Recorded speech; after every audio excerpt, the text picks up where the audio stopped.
Bitte. Meine sehr geehrten Damen und Herren,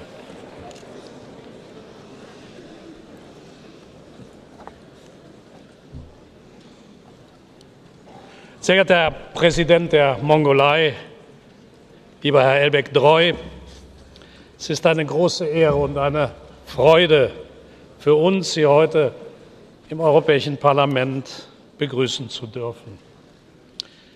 Sehr geehrter Herr Präsident, die Mongolei, Ihr Land, ist ein Land einer alten und sehr reichen Zivilisation und das Land einer sehr jungen und sehr lebendigen Demokratie.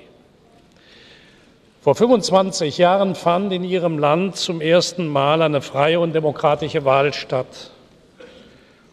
Und im vergangenen Jahr haben Sie unter Ihrer Führung mit der Bildung einer Regierung der nationalen Einheit ganz schwierige Situationen erfolgreich gemeistert. Jetzt können Sie die wirtschaftliche und nachhaltige Entwicklung Ihres Landes mit großer Kraft und mit breiter Unterstützung anpacken.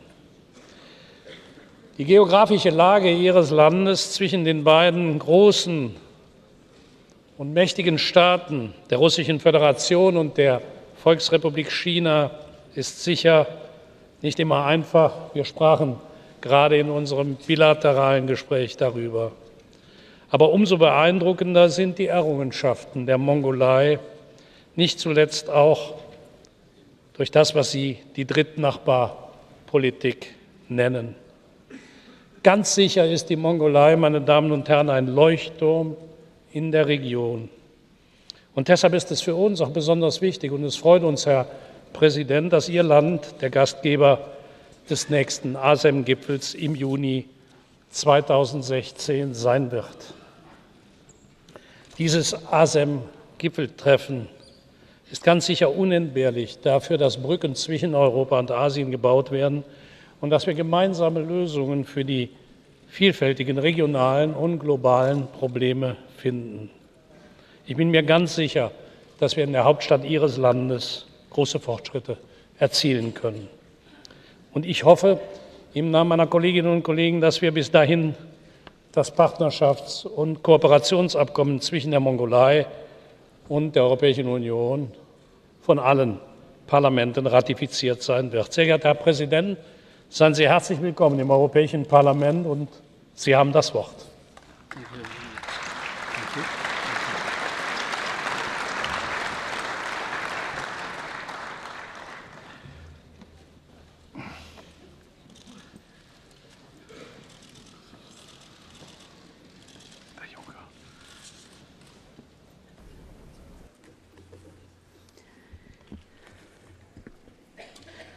Mr. President, distinguished members of the European Parliament, Excellencies and ladies and gentlemen, I would like to begin with something simple. Thank you. Thank you, Mr. President, for inviting me. Thank you, members of the European Parliament, for giving me this opportunity to share my views with you, the distinguished representatives of 28 sovereign states of this great continent, Europe. I am the youngest of 8 sons. For generations, my family lived as nomadic herdsmen in the western highlands of my country, in the ranges of the Altai Mountains. My mother and father never dreamed that one day their youngest son would speak from this respected podium to the most caring hearts of democracy, the European Parliament.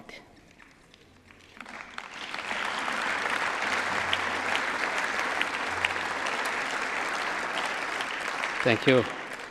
But this is not about me. I am here to speak for my people, about my country. Mr. President, distinguished members, I am proud of my motherland, Mongolia. I am proud of our history, our culture, our traditions, and the natural beauty that surrounds us. But most of all, I am proud of our spirit and our values. The brief story of my country's modern history and our journey to democracy will sound familiar to many of you. In the early 1920s, Mongolia came under communist rule, which lasted for 7 decades. During Stalinist purges, 1 out of every 6 adult men was killed. More than 700 Buddhist temples were burned to ash. The foreign and domestic agents of the communist experiment targeted the very spirit of our nation. But they were not destined to win, not destined to last forever. At the end, in our will to live free prevailed.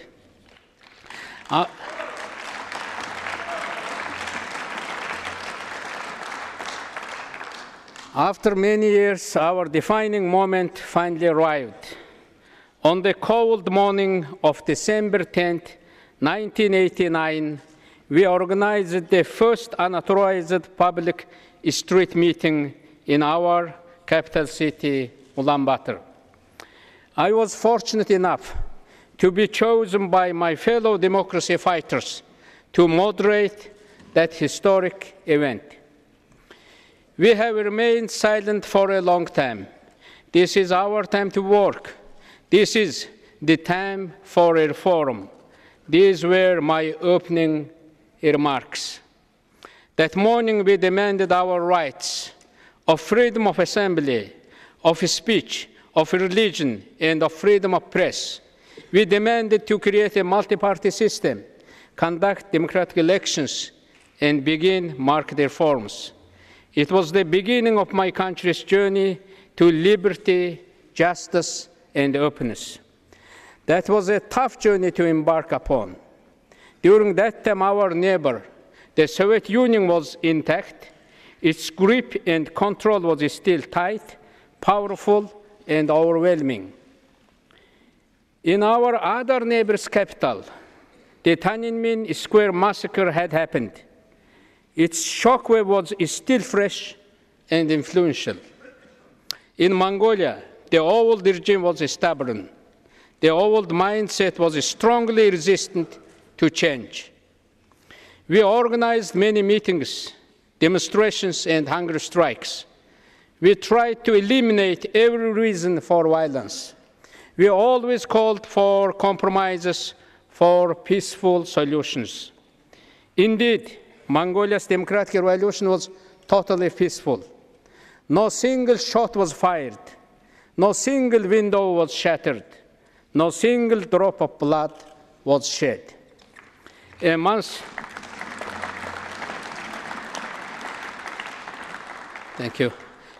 from now, Mongolia will celebrate the 25th anniversary of its first full democratic multi-party election. Since that historic day on July 29, 1990, we have had full-scale democratic elections for parliament 7 times, for president 6 times. And since that day, a quarter century ago, we have transformed from a dictatorship to a democracy, from being one of the most isolated, closed communist regimes in the world to one of the most open. Today we have a dynamic market economy and vibrant, plural, creative society. Our per capita GDP has increased more than 20-fold. Our private sector is producing now more than 80% of our gross domestic product. Mr. President, distinguished members, I want to talk about some of the virtues at the core of young democracy, virtues we hope to strengthen in the coming years through cooperation with our partners in Europe and elsewhere. Individual freedom is the cornerstone of our democracy. Mongolians love freedom because we have earned it through hard work.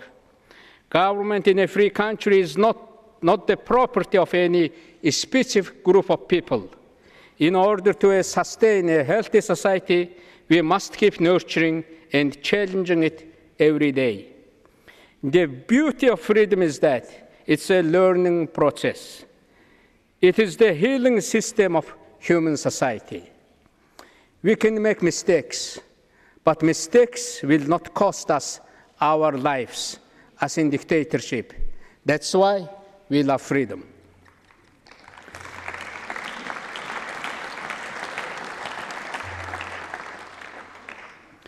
Mongolia is among the top countries in the world by the number of media tools used per capita. We only have 3 million citizens, but it feels like there are 3 million journalists too.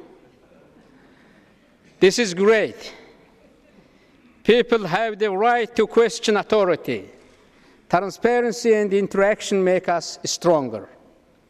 That's why Mongolia is proud to be chairing the Freedom Online Coalition. We will use this opportunity to promote access to the Internet for all. We will support the UN's effort to create a comprehensive convention on Internet freedom. As our society becomes more open, we increasingly hear concerned voices for safety. But we should not depart from universal values in response to today's security concerns. We see that violent extremism continues to evolve and threaten, but in contrast, our commitment to freedom, tolerance, and peace must stay unbending. I therefore applaud the European Parliament for its brilliant initiative to adopt a charter of fundamental digital rights in the 21st century. Let's continue to work together to advance this great digital revolution.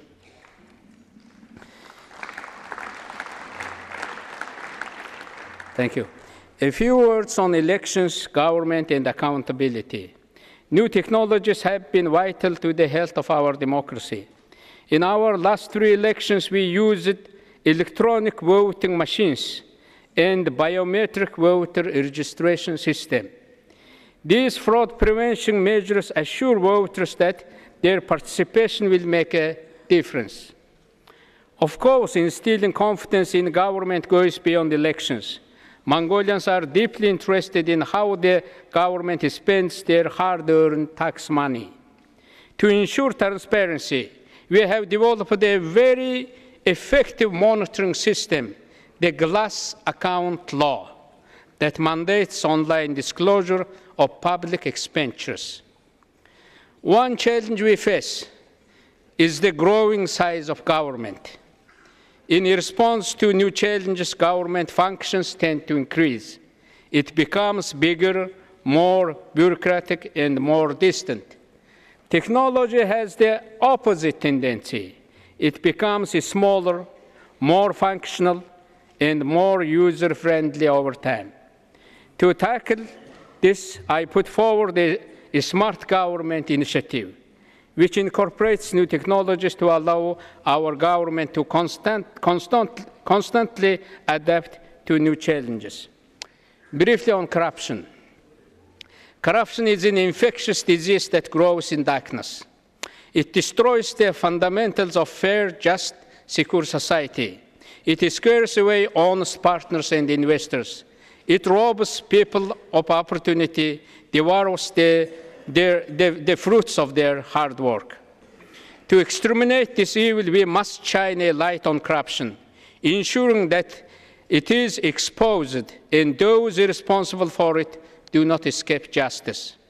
I am proud to say that in just 4 years, Mongolia has risen from 120 to 80 in Transparency International's Corruption Index. We still have work to do, but we are making good progress in cleaning up our beloved country. Let me highlight a few more points: capital punishment and human rights. We have also made progress in the sphere of human rights. The foundation of justice is a respect for human dignity, central to which is the sanctity of human life. Under no circumstances is capital punishment acceptable.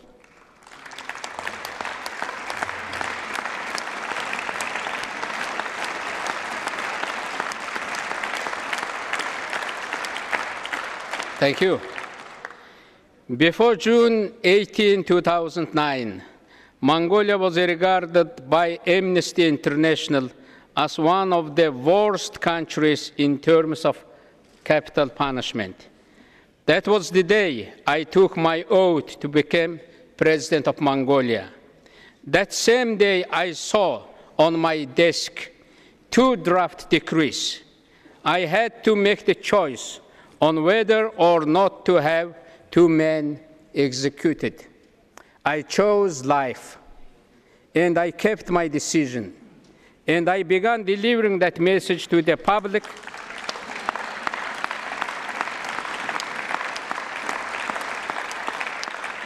Thank you. And I began delivering that message to the public and to our decision makers. It was not easy to exercise leadership on this issue, but in 2012, my country ratified the UN's international covenant, which aims at the abolishing of the death penalty.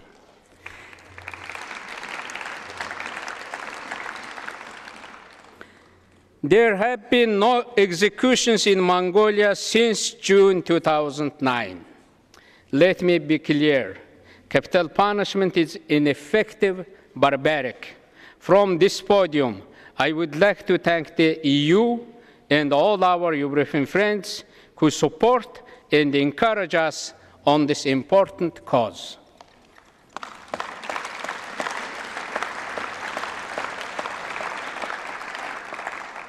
Excellencies, reform of the judiciary is imperative for us. Reforming our legislative and judicial framework is an important part of the effort to build a free and fair society. It has been one of my priorities, and we have taken great steps to modernize all aspects of the justice system, from police to prosecutors to courts and judges. People's confidence in a fair court of law is being restored. A free society must also be an inclusive one. Women are the backbone of the family and bedrock of nation. They bring life into the world. Often it is they who care for the old, the sick, and those in need. They are our mothers, our sisters, and our daughters. For society to advance, we need more women in public service at all levels, from local to global. I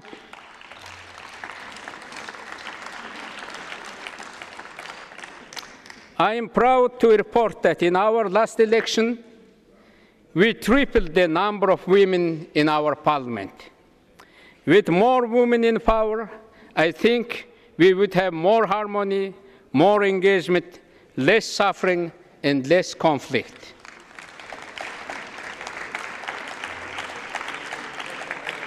Thank you. I would also like to say a word about education. Education is the ground for our future success. I went from a family herdsman to Harvard. I want other young people to have the same opportunity. We are working hard to build our capacity in schools, universities, and other academic institutions. We are particularly thankful to draw on the expertise of the Council of Europe's education programs to strengthen our institutions. Excellencies, I understand that all democracies should not look the same. We have to respect differences. Democracy is a representative form of government. In any nation, it should reflect their cultures and traditions. But in every decent society, you will see a common trend. They limit the power of the state. They tend to be responsive to their people's grievances. They protect human rights with impartial and consistent rule of law. They support healthy civic institutions, independent media, and judiciary. They fight corruption, invest in human capital, and recognize gender equality. They allow people to choose their leaders in a fair, free elections. Mr. President, distinguished members, these are all issues where Mongolia and Europe share common values and where we value your cooperation. Mongolia and Europe are old friends, as shown by the letter from the Mongol Han Ulzit to Philippe le Bel, which dates back 710 years. It says, "How can we consign to oblivion the friendship our forefathers, grandfathers, fathers, and brothers so cherished, who, being far apart, yet feeling near, exchanged words of wisdom and gifts of peace." It is in the same spirit that I speak today of opening a new chapter in Mongolian-European relations. With the fall of communism, relations between Mongolia and Europe have again blossomed. Your financial, technical, and humanitarian assistance and cooperation greatly aided our effort to build a free, democratic society, and for that we are grateful for you.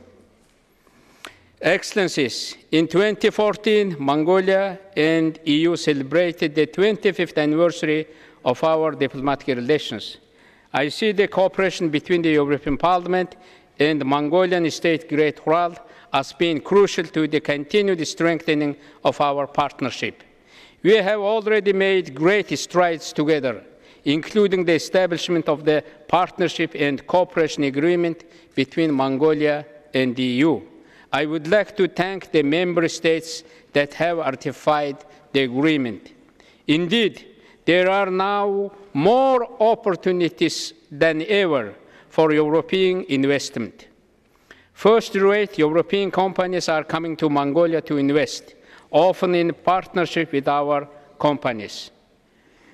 As the government makes steps to improve the investment climate, such opportunities are rapidly increasing. We hope many of you will see our country's beauties and potentials firsthand in 2016, when Mongolia proudly hosts the 11th Asia-Europe meeting. I sincerely look forward to welcoming the leaders of the EU and of member states to my country, and I assure you it will be a memorable summit.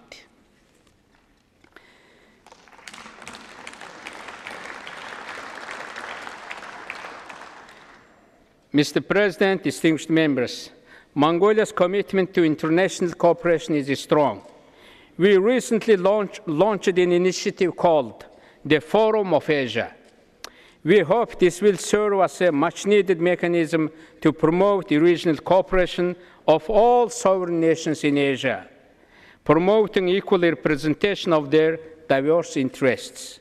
My government is now working to finalize this concept and is inviting interested parties to contribute ideas that will aid to its realization. Friends, Mongolia does not have an intention to lecture others about democracy, yet we do have lessons to share. With Kyrgyzstan, we are sharing our lessons learned in building effective parliamentary democracy and enacting legal reforms. With Afghanistan, we are conducting training for diplomats and public servants. With Myanmar, we are hosting media workers, journalists, and civil society members. With North Korea, we are engaging in economic security dialogues. We strongly believe Mongolia can make a substantial contribution to regional security in Northeast Asia and beyond. We understand the consequences of the Cold War. Because of our experiences under both communism and democracy, we are uniquely suited to serve as an honest broker in promoting peace and security in that region. As part of our efforts to build regional understanding, in 2013, I announced the Ulaanbaatar Dialogue on Northeast Asian security, an initiative similar to the Helsinki Dialogue. We have hosted a number of meetings and conferences on topics beyond security matters, such as energy, women, and nuclear issues. My country has been pursuing nuclear weapon-free status for 23 years.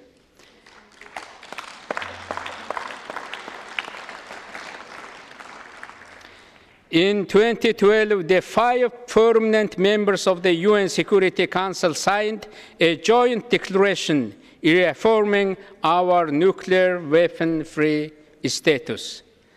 The Mongols say, the finest of men is tested in need. The finest of horses is tested in ride.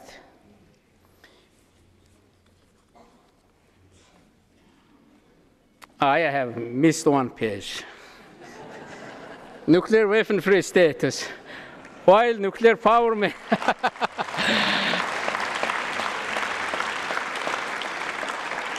Thank you very much.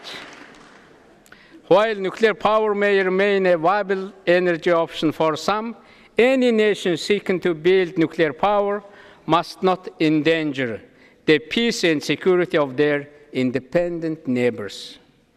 We take seriously our common responsibility to promote peace.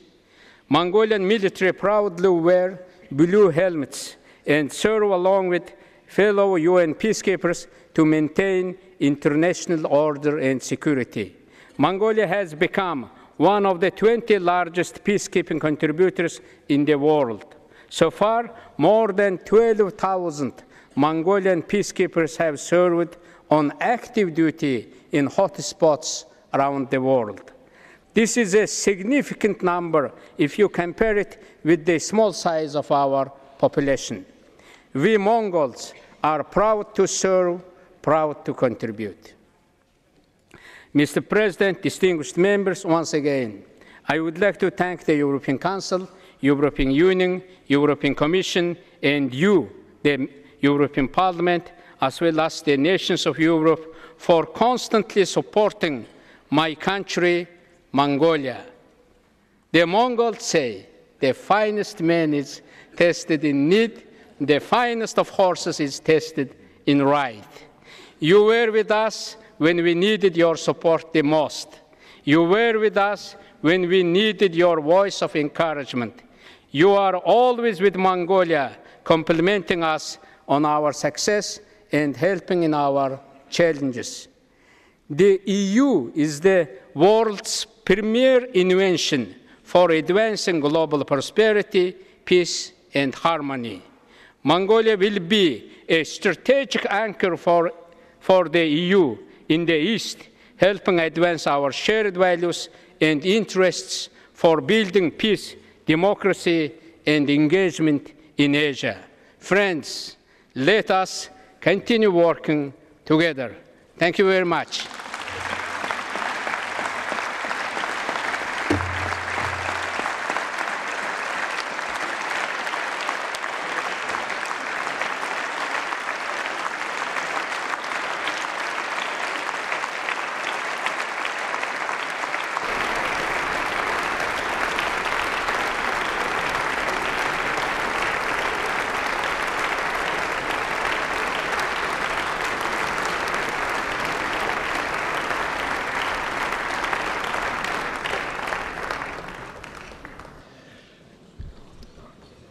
Meine sehr geehrten Damen und Herren, ich glaube, ich spreche in Ihrer aller Namen, wenn ich dem Präsidenten für diese Rede danke, Herr Präsident, auch wenn Sie eine Seite überschlagen hatten.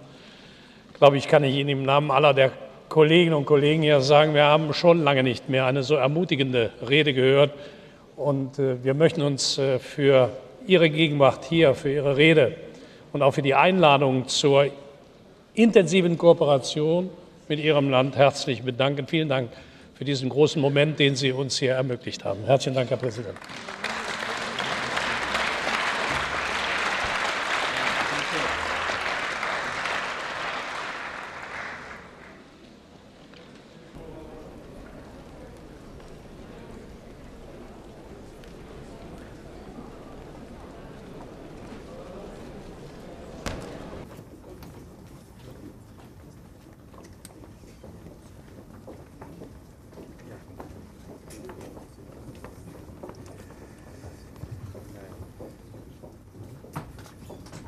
Welcome, ladies and gentlemen. I give the floor straight to President Martin Schulz, please. Mr. President and ladies and gentlemen, once more officially welcome to the European Parliament. And Mr. President, thank you very much for your great speech, for your address to the European Parliament you just gave. May I say that not only I myself, I think all the members of the European Parliament are deeply impressed about your speech, about the messages of hope, your messages of cooperation, the messages of fighting for our values, for defending democracy, the freedom of speech, a pluralistic society, an open-minded society looking on the basis of a long historical tradition of your country, contributing a lot to the cultural development worldwide, but on the basis of that past looking to a modern and forward-looking political strategy of your government and yourself. This is an enormous encouragement, and I want to thank you not only for your speech, I want also to answer to your invitation when you said, friends, let's cooperate and working together for all these values. I want to accept on behalf of the European Parliament that invitation. Yes, let's work together, especially looking to the ASEM summit in 2016 and in the preparation of this important regional meeting of world regions, of Asia and Europe, in a time where we have to take important and decisions deciding for the future of next generations, as it will happen in Paris for the climate change conference in December. So I want to accept that invitation, and once more, Mr. President, I want to underline how happy we are that the President of Mongolia, a democratic country, addressed today the representatives of 507 million Europeans coming from 28 sovereign countries. We are a unique place in the world, as we raised. We are the unique place because we are adopting binding law for more than 500 million citizens from 28 countries. This is existing nowhere in the world than here. And therefore, thank you very much for your address, which was really an encouragement for all of us to deepen our cooperation with Mongolia.